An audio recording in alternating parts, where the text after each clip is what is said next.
know today we have lots of evidences that are proving us that evolution is nothing but a deception. But why do some people still believe in evolution? Because people are suggested, implanted by some tricks. Some false drawings are shown to people in magazines, in books or on TV. Now I'm going to tell you about some of these tricks. For example, one of the deceptions is the fairy tale of industrial Melanism. Before Industrial Revolution in England, the colour of the tree barks around Manchester were quite light. Because of that, dark colour moths resting on those trees could easily be noticed by the birds that fed on them, and therefore they have very little chance of survival. 50 years later, with the industrial polluted, the barks of the trees had darkened, and now light colour moths became the most haunted since they were the most easily noticed. As a result, the proportion of light colour moths to dark colour moths decreased. Evolutionists believe that it is a great piece of evidence for their theory. However, even if we assume to be correct, it should be quite clear that they can in no way be used as evidence for the theory of evolution, since no new form arose that had not existed before. Dark colour moths had already existed in the moth population before Industrial Revolution. Only the relative proportions of the existing moth varieties in the population changed. The moths had not acquired a new trait or organ, nor did not evolve to another species such as birds. There is more interesting side to the story is that not just its interpretation, but the story itself is flawed. As molecular biologist Jonathan Wells explains in his book Icons of Evolution, the story of pepper moths, which is included in every evolutionary biology book and has therefore become an icon in the sense it does not reflect the truth.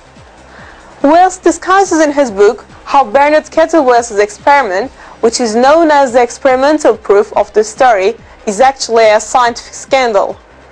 Some basic elements of this scandal are: the moths were not living on the tree trunks, but on the horizontal branches of the trees. So the moths on the tree trunks photographed by Kettlewell were actually dead moths. Kettlewell used that specimen, glued or pinned to the tree trunks, and they photographed them.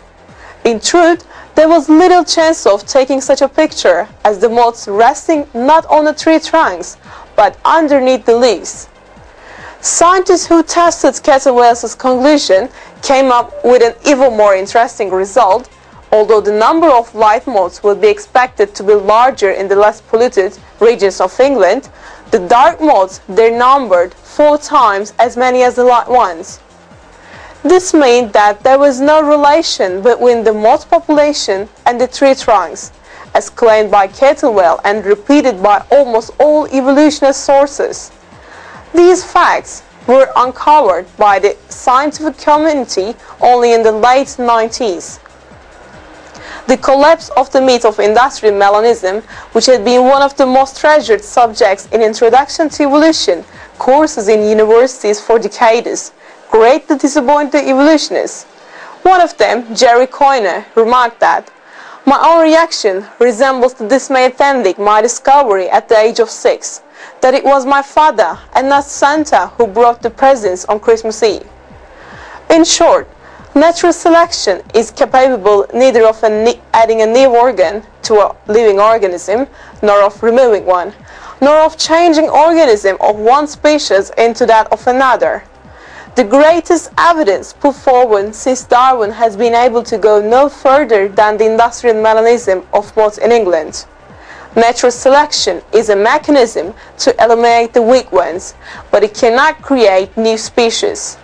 Industrial Melanism is one of the greatest examples of that.